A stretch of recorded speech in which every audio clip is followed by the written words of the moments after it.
The forgotten warning discovery in the depth Senator. Varel stood before the massive doors, his forearms trembling slightly.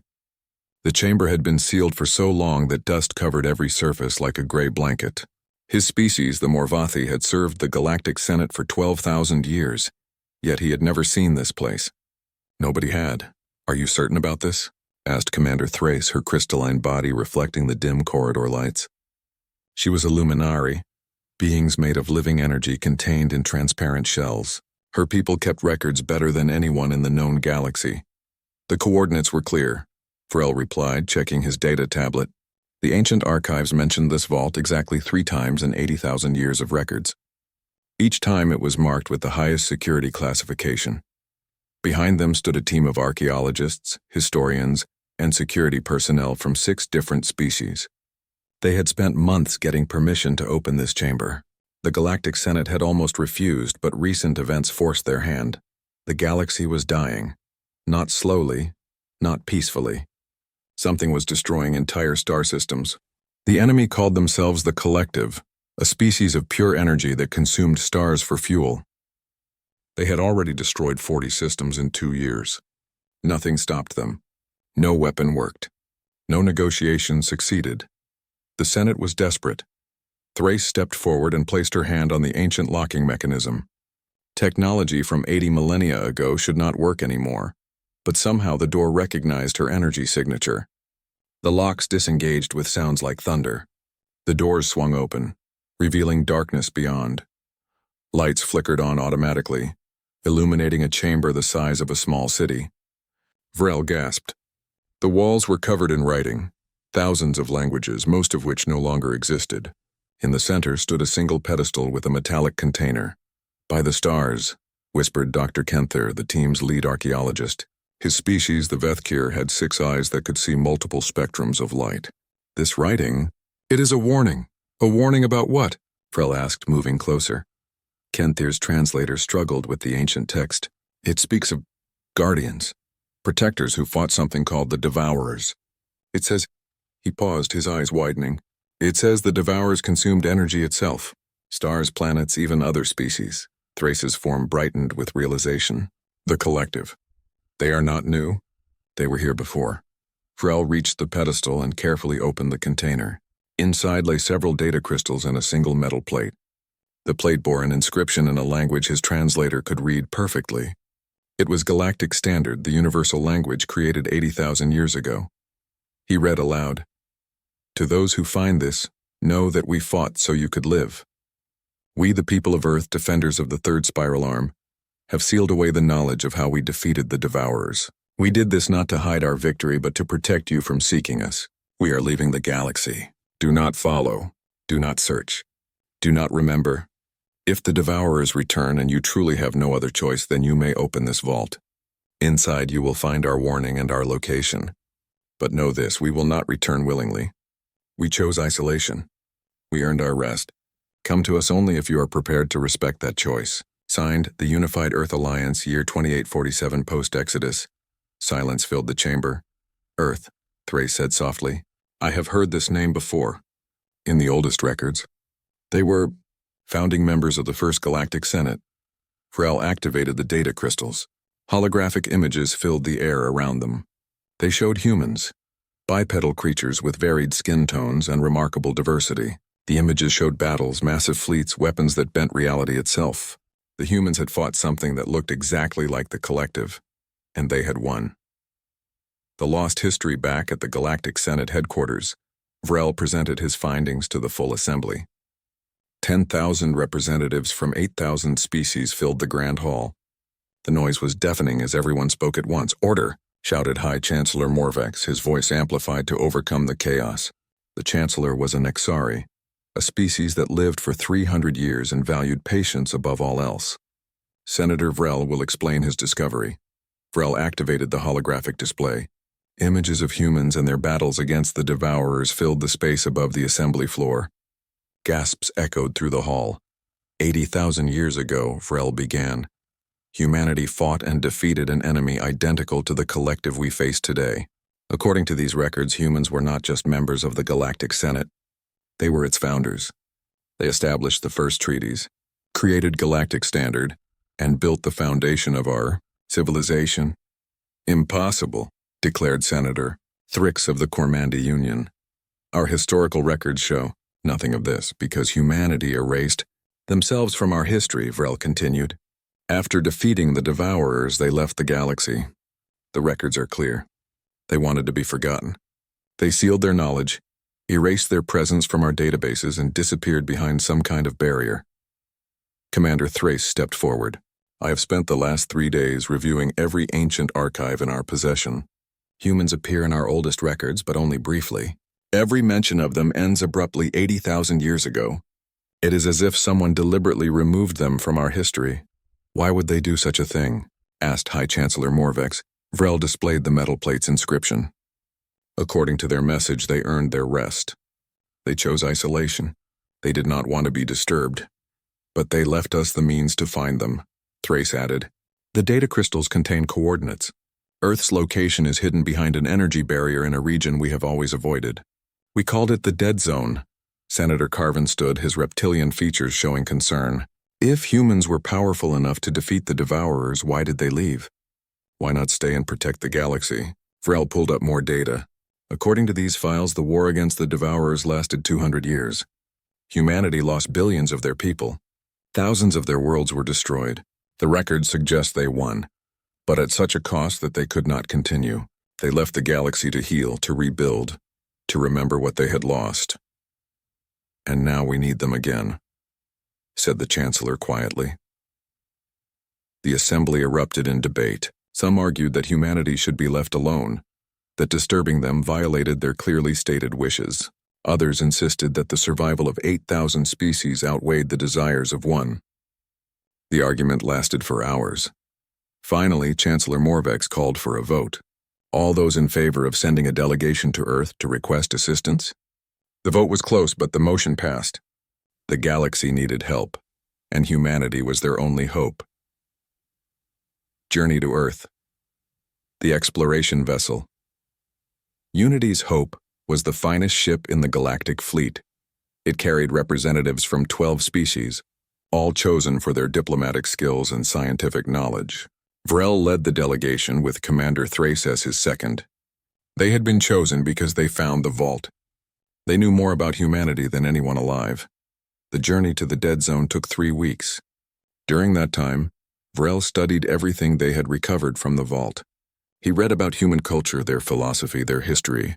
What he learned both fascinated and frightened him. Humans had evolved on a world that constantly tried to kill them.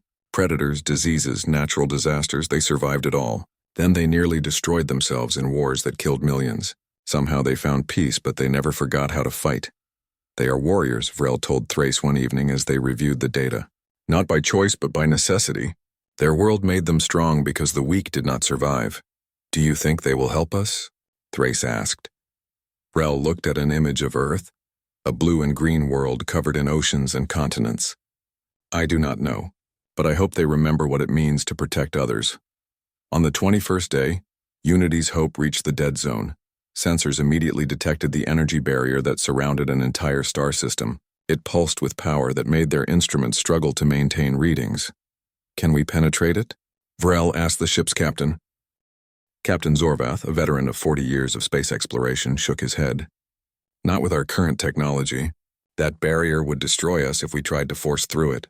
Then we wait, Vrel said. And we send a message. They broadcast on all frequencies using every language they knew, including the ancient human languages from the vault's records.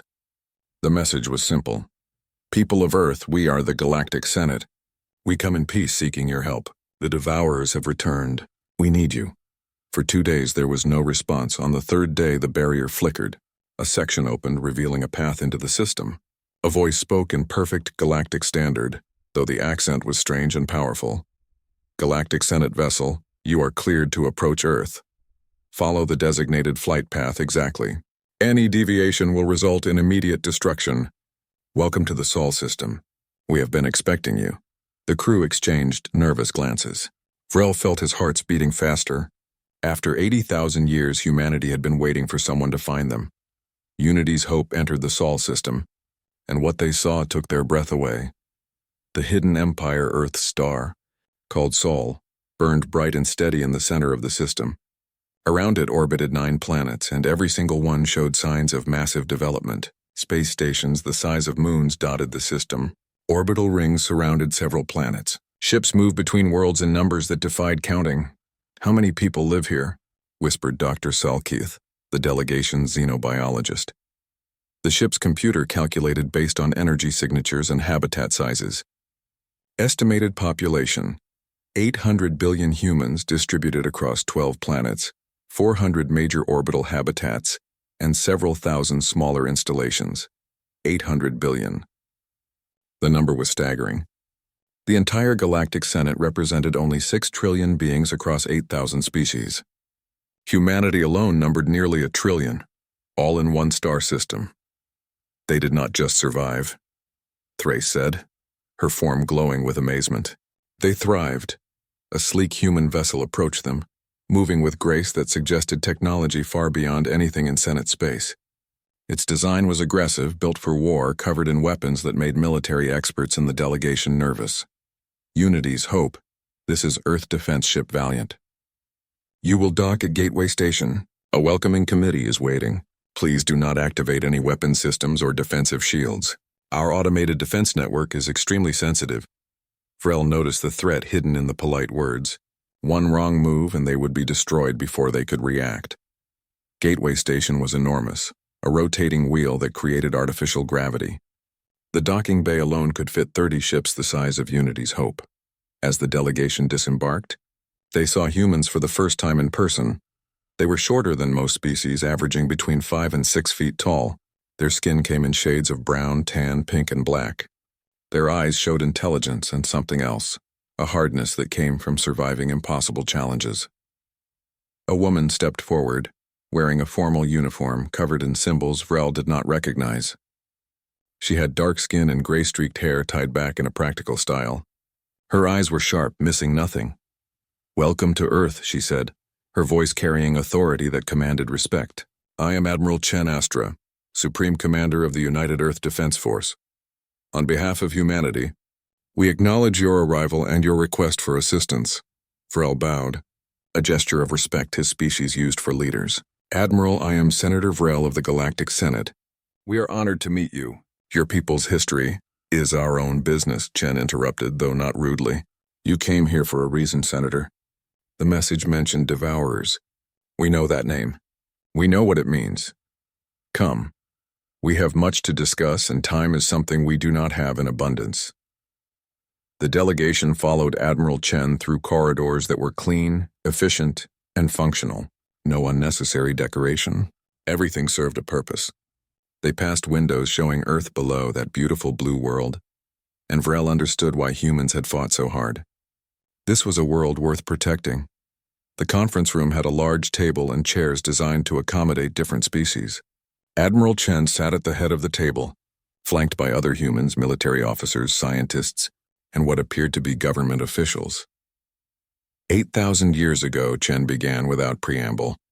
Humanity fought a war against the devourers. We won, but the cost was beyond anything you can imagine. We lost 90% of our population. We saw worlds turn to ash. We watched stars die. When it ended, we made a choice. We left the galaxy to heal. We erected the barrier not to hide from threats, but to protect ourselves from being called back to war. "We understand," Vrel said carefully, "but the devourers have returned and we do not know how to stop them." Chen leaned forward, her eyes intense. "You do not understand, Senator. Not yet, but you will. Humanity left the galaxy because we learned something terrible about ourselves. We learned that we are very, very good at war. Too good. We won against the devourers by becoming something almost as terrible as them. We swore we would never become that again. Yet you maintained your military," Thrace observed, gesturing at Admiral Chen's uniform. "Because forgetting how to fight is different from choosing not to fight," Chen replied. "We remember. We train, we prepare, but we also live. For 80,000 years we have built a civilization based on peace, art, science, and exploration within our own system.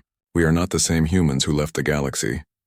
But you are the same species that defeated the devourers," Vrel said, "and we need that species now." Admiral Chen was quiet for a long moment. Around the table, other humans exchanged glances. Finally, she spoke. We will help you, Senator, but not because you ask. We help because the devourers consume everything, and eventually they would find us again. We help because it is right. But understand this clearly. We will not rejoin your Senate. We will not bow to your council. We will not follow your laws or accept your authority. We are allies, not subjects. We fight as equals or we do not fight at all. Vrel felt relief wash over him. The Senate will agree to those terms. We need you too desperately to argue. Good, Chen stood. Then let us begin. Show us everything you know about the current collective threat. We will show you what we learned from fighting them before. And Senator, prepare yourself. The methods we used were brutal. They were effective, but they were not pretty. Your people may question whether we are the monsters or the devourers are. As data files were exchanged and tactical discussions began, Vrel realized something profound. The galaxy had forgotten humanity deliberately, but now they would remember. And perhaps they would wish they had found another solution, because humanity was about to remind the universe why some species survive and others do not. The forgotten guardians were waking up, and the galaxy would never be the same. The awakening, the truth revealed. The war room on Gateway Station hummed with activity. Holographic displays showed star maps, fleet positions, and countless data streams. Senator Vrel watched as human officers worked alongside his delegation, their efficiency almost frightening. They absorbed information faster than any species he had ever seen. Admiral Chen stood at the center, manipulating the holographic display with practiced ease. She highlighted the 40 systems the collective had already consumed. Red marks spread across the map like a disease. Their pattern is identical to the devourers we fought, Chen said, her voice carrying to everyone in the room. They target systems with high stellar energy output. They avoid nebulae and regions with heavy radiation. They move in predictable waves, consuming everything in their path. We have tried everything, Commander Thrace said, her crystalline form dimming with frustration. Our weapons pass through them. They exist partially in another dimension. Physical attacks are useless. Not useless, corrected Dr. James Wheeler, a human physicist with graying hair and intense eyes. Just ineffective because you are using the wrong approach. The devourers exist in multiple dimensions simultaneously. You need to collapse those dimensions around them, force them into a single reality where they can be harmed. How? Asked Dr. Salkith, leaning forward eagerly. Wheeler pulled up complex equations that made Vrel's head hurt. Dimensional anchors. We developed them during our war. They create a localized reality field that forces matter and energy to exist in only 3 dimensions. Inside that field, the devourers become vulnerable. We have no such technology, Vrel admitted. We do, Chen said simply. We never stopped developing weapons, Senator. We just stopped using them. Humanity learned that peace requires vigilance. We have maintained our military, upgraded our technology, and prepared for threats we hoped would never come. The devourers returning was always our greatest fear. A young human officer approached Admiral Chen, saluting crisply. Ma'am, the Senate Council is requesting a direct communication link. They want to speak with you. Chen nodded. Put them through. The holographic display shifted, showing High Chancellor Morvex and several other Senate leaders. The Chancellor's face showed relief when he saw Chen. Admiral Chen, Senator Vrel has informed us that humanity has agreed to assist us. On behalf of 8,000 species, we thank you. Chen's expression remained neutral. Thank you is premature, Chancellor. We have agreed to help, but you need to understand what that means. Our methods are not gentle. Our tactics are aggressive. We will do things your people might consider extreme. We understand desperate times require desperate measures, Morvex replied. No, Chen said firmly. You do not understand. Not yet. Let me be clear. Humanity will provide dimensional anchor technology. We will teach your forces how to fight the collective effectively. We will send our fleets to assist in the defense of your worlds. But we command our own forces. We make our own tactical decisions. And when this is over, we return to our isolation. Those are our terms. Murmurs of discontent rippled through the Senate leaders visible on the display. Senator Thrick spoke up, his voice challenging. You expect us to hand over command authority to a species we just rediscovered? That is unacceptable. Then die, Chen said coldly. I am not interested in politics, Senator. I am interested in stopping the collective before they consume the entire galaxy. Your pride is irrelevant. Your protocols are meaningless. The only thing that matters is survival. Accept our terms, or we will seal the barrier and let you handle this yourselves." The bluntness shocked the Senate leaders into silence. Vrel held his breath. Admiral Chen was gambling that the Senate's desperation outweighed their pride. Chancellor Morvex's ancient eyes studied Chen for a long moment. Then he smiled, a gesture that meant amusement in his species. "You remind me of the humans from our oldest records. They were equally difficult to work with." "Very well, Admiral. Your terms are accepted. How long before you can deploy?" "Our fleets can be ready in 72 hours, Chen replied. "Your forces will need longer to integrate our technology and training. I suggest we establish a joint command center at a neutral location. We will send military advisors to your fleet commanders immediately." "Agreed. We will transmit coordinates for..." Alarms suddenly blared throughout Gateway Station. The holographic display flickered, replaced by urgent tactical data. A young human officer's voice cut through the noise. "Admiral, we are detecting a massive energy signature entering Senate space. It matches collective patterns. They are attacking the Kelthera system. 3 planets, population 70 billion. Chen's face hardened. "How long until they reach the planets?" 18 hours at current speed. The Senate leaders on the display looked panicked. Chancellor Morvex spoke urgently. "Admiral, the Kelthera system has minimal defenses. We cannot evacuate 70 billion people in 18 hours. Chen turned to her officers. "Colonel Martinez, prep the rapid response fleet. I want 60 ships ready to jump in 30 minutes. Wheeler, load the dimensional anchors on every vessel. This is no longer a planning exercise. We are going into combat." "Admiral," Vrel interrupted, "your fleet just arrived in our space. Your people need rest. Let us..."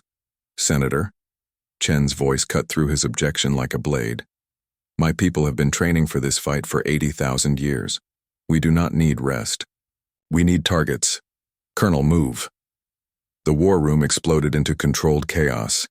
Human officers barked orders. Ships were being loaded with weapons and equipment. Crews scrambled to their posts. The efficiency was breathtaking. In less than 20 minutes, the rapid response fleet was ready to deploy. Vrel made a decision.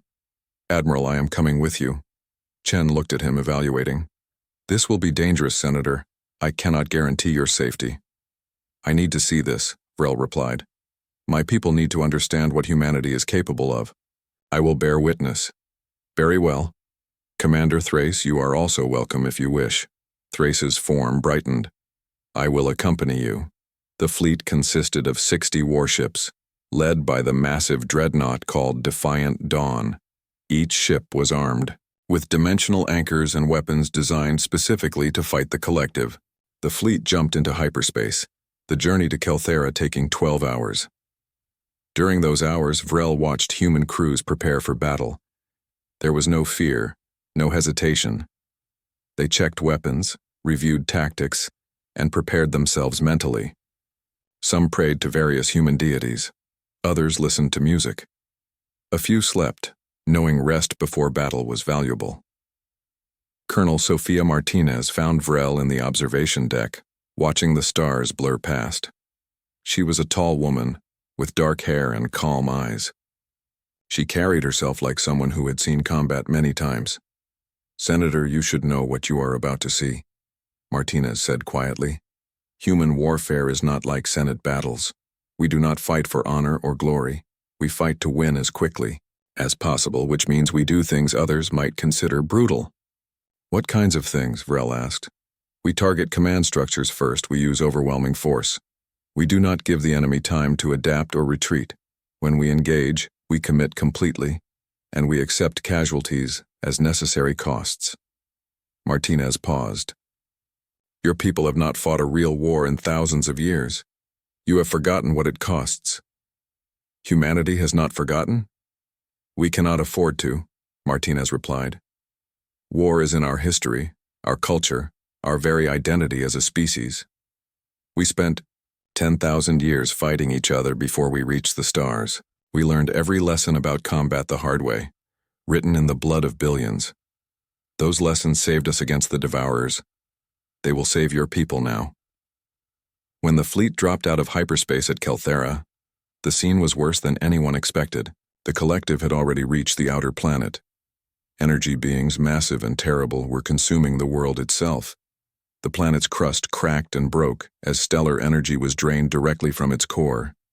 7 billion people were on that planet. Thrace whispered in horror.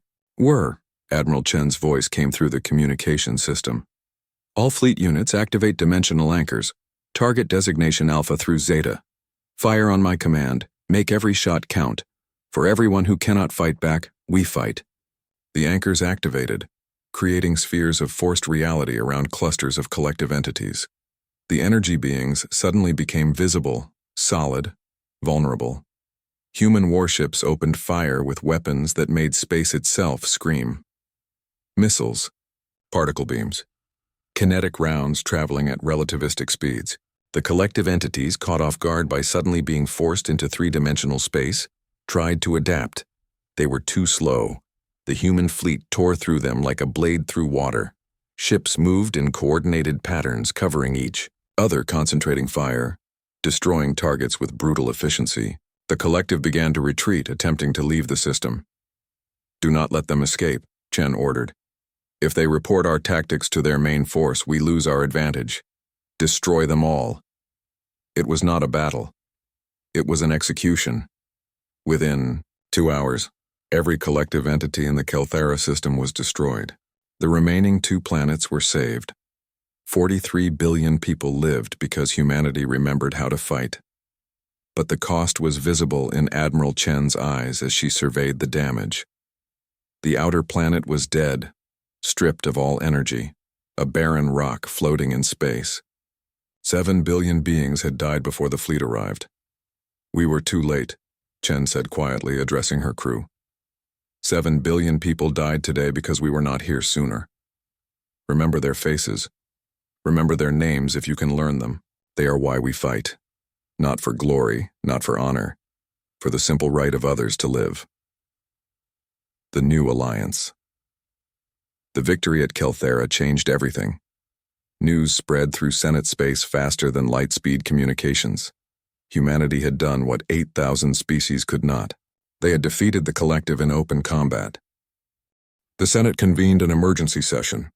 This time Admiral Chen attended in person, arriving on Earth's flagship Eternal Vigil. The ship was a monument to human engineering, a vessel 3 kilometers long, armed with enough firepower to sterilize a planet. When Chen entered the Grand Assembly Hall, 10,000 representatives rose to their feet. The applause was deafening. Frel watched from his seat, feeling pride and sadness simultaneously. The galaxy was welcoming humanity back, but only because they needed warriors. Chancellor Morvex spoke, his voice amplified throughout the hall. "Admiral Chen, on behalf of the Galactic Senate, we offer humanity full membership in our government. We restore Earth's seat in this council, the seat that has been empty for 80,000 years. We recognize your sovereignty, your sacrifice, and your strength." Chen stood at the center of the hall, surrounded by thousands of alien beings. She looked small compared to many of them, but her presence filled the space. "Chancellor, representatives of the Senate, I accept Earth's seat on certain conditions," Chen said, her voice carrying clearly. "First, humanity governs itself. We follow our own laws, maintain our own military, and make our own decisions. Second, we will help defend the galaxy, but we will not fight your wars of conquest or politics. We defend, we do not invade. Third, Earth remains behind our barrier. You may visit, but you do not colonize our system or our worlds. And fourth, when this war is over, when the collective is defeated, we reserve the right to return to isolation if we choose." Murmurs filled the hall. Some representatives looked offended. Others nodded in understanding. Senator Thrick stood, his reptilian features showing anger. "You demand special treatment?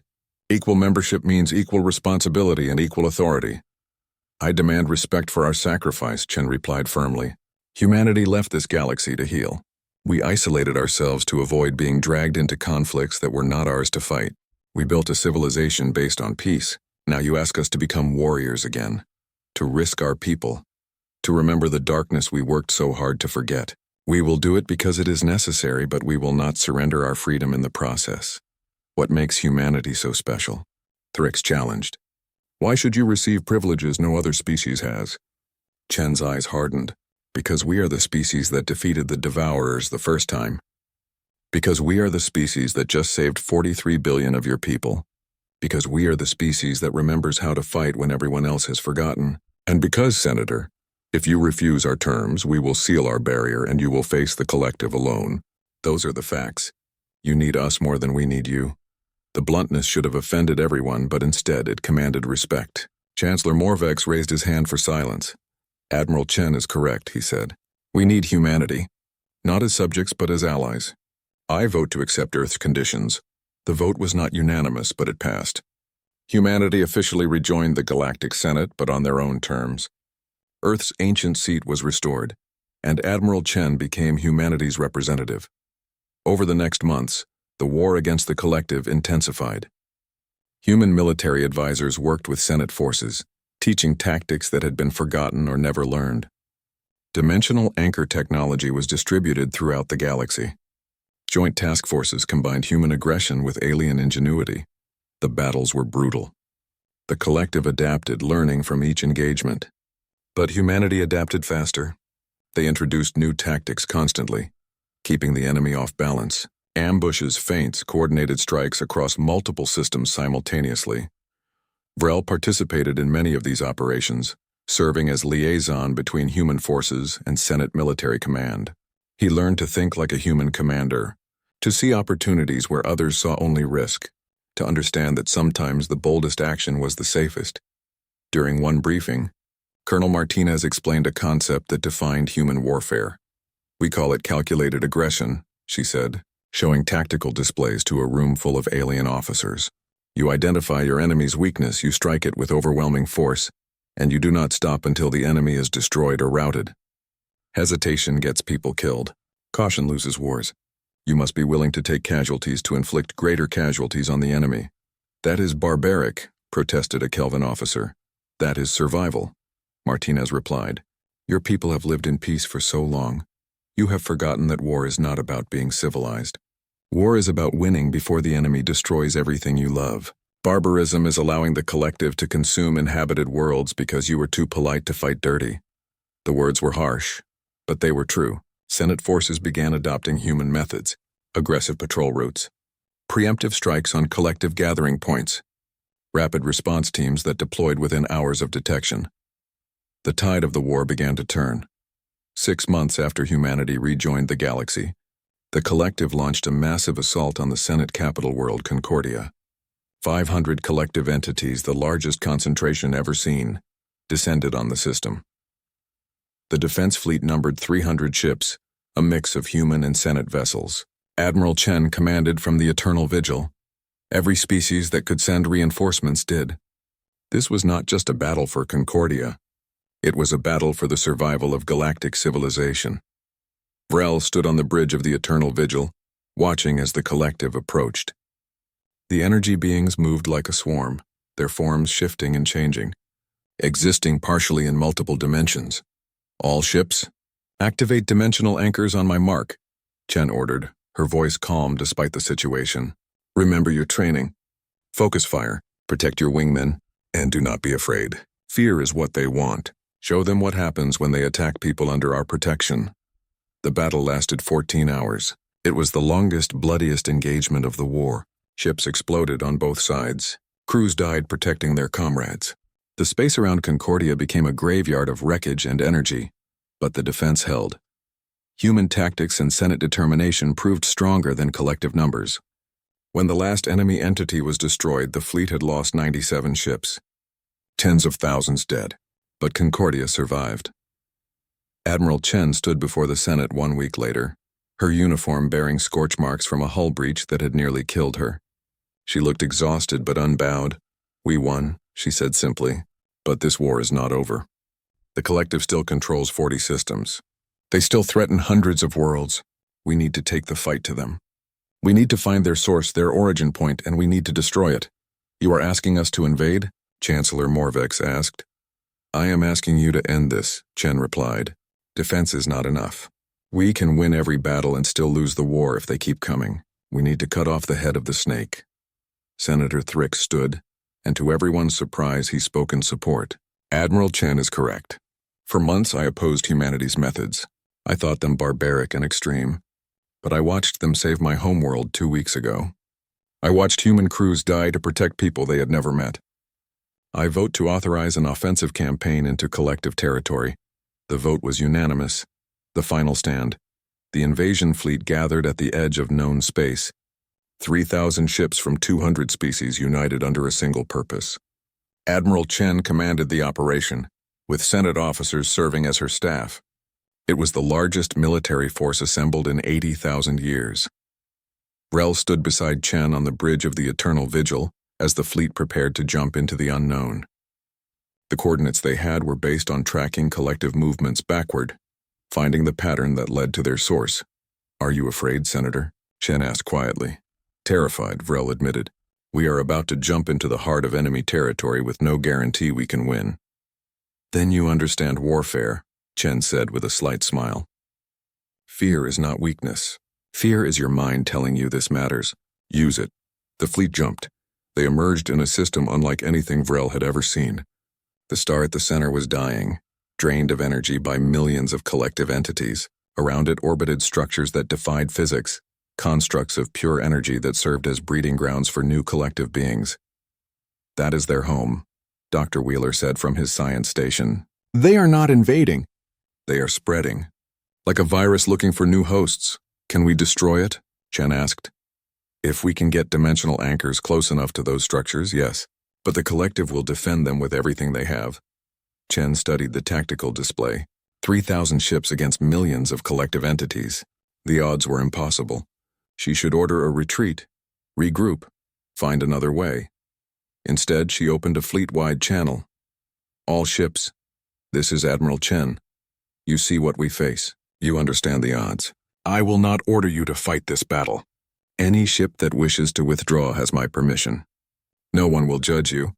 No one will question your courage. You have already proven yourselves." Silence filled the communications channel. Then one by one, ship captains responded. "The Kelvin fleet stands with you. Admiral, Morvathi forces are ready. Luminary ships at your command, species after species. Every ship in the fleet, committed to the battle." Vrel felt tears on his face. The galaxy had learned from humanity, not just how to fight, but why to fight. For others. For principles. For the simple right to exist free from fear. "Then let us end this," Chen said. "All ships advance. For everyone who cannot fight, we fight. For everyone who has fallen, we remember. For everyone who will come after us, we secure the future. Attack." The battle that followed would be studied for generations. The fleet fought with coordination born from months of training together. Human aggression met alien ingenuity. Dimensional anchors forced the collective into physical form, where they could be destroyed. Ships sacrificed themselves to protect others. Crews fought even as their vessels burned around them. Admiral Chen directed the battle like a conductor leading an orchestra. She saw patterns others missed, predicted enemy movements, adjusted tactics in real time. When the flagship's main weapons were destroyed, she ordered the ship to ram the nearest enemy structure. "Admiral, no!" Vrel shouted. "Abandon ship," Chen ordered her crew calmly. "Get to the escape pods." "Senator, you too." "I am not leaving," Vrel said firmly. Chen smiled. "Then hold on." The Eternal Vigil, humanity's greatest warship, accelerated to ramming speed. The impact shattered the enemy structure, triggering a chain reaction that destroyed 3 more. The explosion consumed the flagship, but it created an opening for other ships to penetrate the collective's defenses. Vrel found himself in an escape pod, watching as the fleet poured through the breach. He saw ships from species that had never fought before, now attacking with courage that would have seemed impossible months ago. He saw humanity's legacy, not in their weapons or tactics, but in the courage they inspired in others. The battle lasted 2 days. When it ended, half the fleet was destroyed. Millions dead, but the collective source was eliminated. The breeding grounds were gone. The remaining entities were scattered, leaderless, and within weeks would be hunted down and destroyed. The war was over. Vrel survived, pulled from his pod by a rescue ship. He learned that Admiral Chen had also survived. Her pod recovered from the wreckage. When they reunited in the medical bay of a Senate hospital ship, both were battered and exhausted. "We won," Vrel said simply. We survived, Chen corrected. Winning is what happens after. When we rebuild, when we remember why we fought, that is when we truly win. The Galactic Senate held a ceremony 6 months later, honoring the fallen and celebrating the victory. Humanity's seat in the Grand Assembly Hall was officially restored, but with one change. The seat was made from metal salvaged from the Eternal Vigil, scarred and marked by battle. A reminder of the price of freedom. Admiral Chen addressed the Senate for the final time. We came when you called because it was right. We fought because lives were at stake. We sacrificed because freedom is never free. But now the war is over and humanity returns to our isolation. We will keep our seat in this council, but we will not attend your sessions. We will watch from Earth, we will listen. And if you ever truly need us again, if the galaxy faces another threat that requires our help, we will come. But we pray that day never arrives. She paused, looking around at the thousands of representatives. The galaxy forgot humanity for 80,000 years. Perhaps that was for the best. War changes people. It changes civilizations. We became something terrible to defeat the Devourers the first time. We became warriors again to save you. But we do not want to be warriors. We want to be artists, scientists, explorers, dreamers. We want to live in peace. So we return to our isolation, not out of arrogance, but out of hope. Hope that you have learned from us. Hope that you can defend yourselves now. Hope that the galaxy has finally learned that freedom is worth fighting for. Admiral Chen left the Grand Assembly Hall to thunderous applause. Humanity returned to the Sol system. The barrier was reactivated, and Earth disappeared from galactic affairs once more. But they were not forgotten this time. In every military academy, human tactics were studied. In every government building, human principles of freedom and rights were debated. In every home across 8,000 species, stories were told of the warriors who came from isolation to save the galaxy, then returned to peace. Senator Vrel, now Chancellor after Morvex's retirement, would sometimes stand before that scarred seat in the empty Grand Assembly Hall. He would remember Admiral Chen's words. The battles they fought, the courage they shared. The seat was empty, but it was not forgotten. It stood as a reminder that somewhere, behind an energy barrier in a distant system, humanity waited, watching, ready, hoping they would never be needed again, but willing to answer if the call ever came, because that was humanity's gift to the galaxy. Not weapons or tactics or technology, but the simple understanding that freedom must be defended, that peace requires vigilance, and that sometimes the greatest courage is choosing to stand alone rather than bend the knee. The galaxy learned this lesson well, and for 80,000 years more, peace endured, because everyone remembered, we bow to no one.